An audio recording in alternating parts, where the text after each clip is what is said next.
I think NASCAR is in a very interesting and in some ways unprecedented scenario right now heading into the 2024 to 2025 offseason. There's been a lot of talk about the good things, bad things, whatever it might be, but I think the position that NASCAR has put it in and all of these different aspects is something that fans I don't think are prepared for. And honestly, based on their reaction, I don't exactly think the media around NASCAR is necessarily prepared for as well. And we've seen kind of a haywire sense of community right now when it comes to everyone in NASCAR, where just everything's being flung at the wall and people are having a difficult time reacting to what everything is at this moment. So I kind of want to go piece by piece in this and look a little more in depth, or at least kind of give my thoughts on what's going on and how this kind of all molds together. I think the big one, at least industry-wise, that's been going on for a while now is the charters and the lawsuit with the charters going on. The charter agreement, of course, is still relatively new when you look at the overall history of how NASCAR has been run. So when you see the way that the negotiations have been, of course it's going to be sloppy. Of course it's not going to be the nice, clean cut, just perfect kind of deal that everyone would prefer probably. Obviously, it's not even that way in any other sport, but NASCAR, being so new at it and kind of setting odd terms with it, is going to run into those same problems on a bigger scale.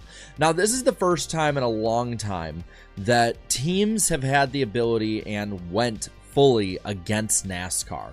And I would even say the first time in the modern era that it's ever gotten further than maybe just some disputes between the upper NASCAR brass and the upper brass of main team owners. And now when you have Front Row and 2311 going to court against NASCAR, trying to challenge the way it is run in a whole, of course you're going to see inflammatory comments back and forth. You're going to see corporatese stuff and court stuff that is thrown out into the media to try and garner public support. You're going to see back and forths like that. And I'd say the interesting position is that the business model needs to change.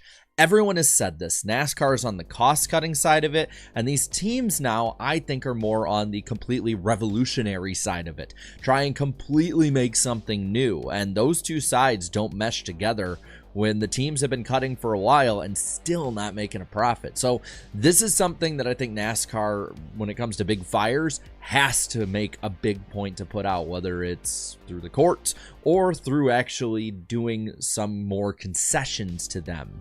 You add in then also on top of this, the playoff argument.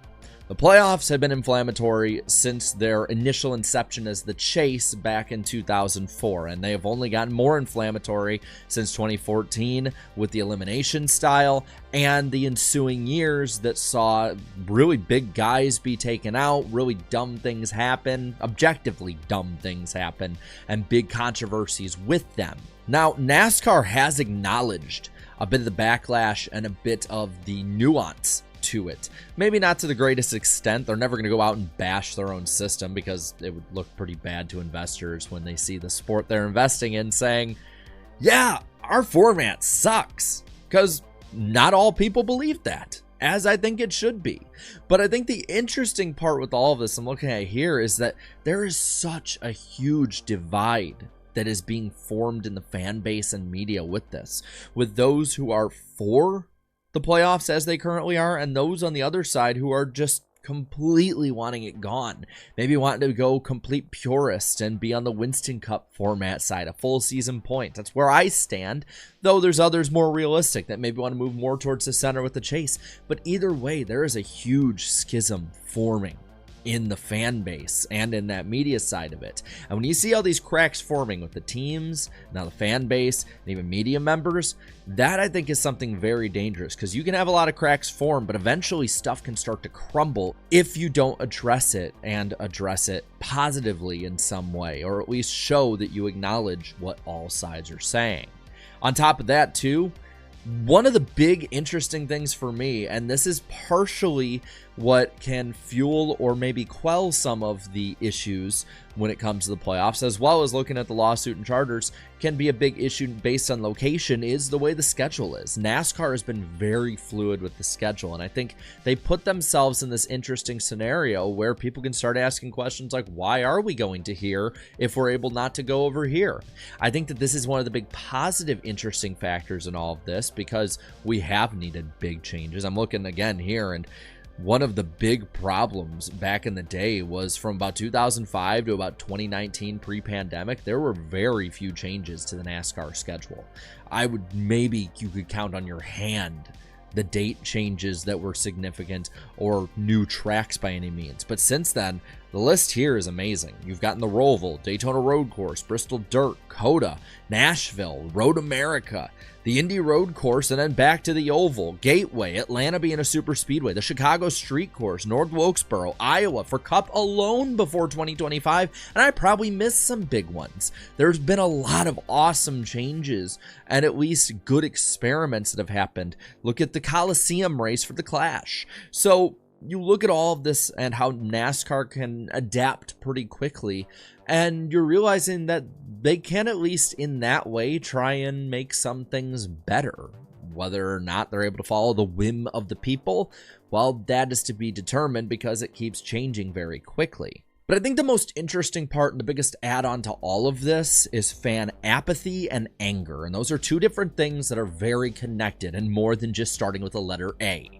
There are fans who are very angry with the direction the sport is going and very angry with the way that the championship has gone and what it has turned into as a format.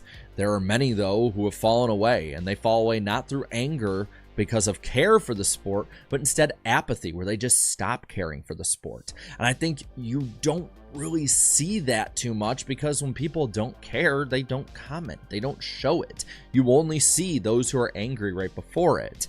And fans have been upset at NASCAR for plenty of things over the years. A lot of different things that are smaller, but this feels different. This was an explosion that has been feeling like a countdown clock for a couple of years now.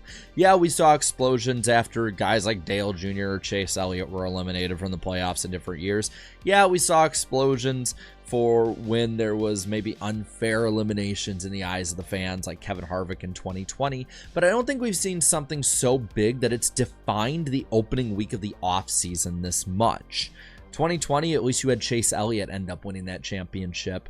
Even though a lot of people would call him Mickey Elliott, it was a popular driver winning, so it quelled some of the backlash. This time, you have something at Martinsville with race manipulation that is just not popular in any way with the fans, and then you have Joey Logano turn around and win that. It's the worst possible scenario for NASCAR. I think it's going to take big changes and big acknowledgments in meaningful ways to get fans back on your side if you're NASCAR leadership. And the way that NASCAR wants to go, or the networks, or the sponsors, or the teams, drivers, whatnot, fans, those all can go different directions, and NASCAR has to have a near impossible tightrope that in part they have put themselves on.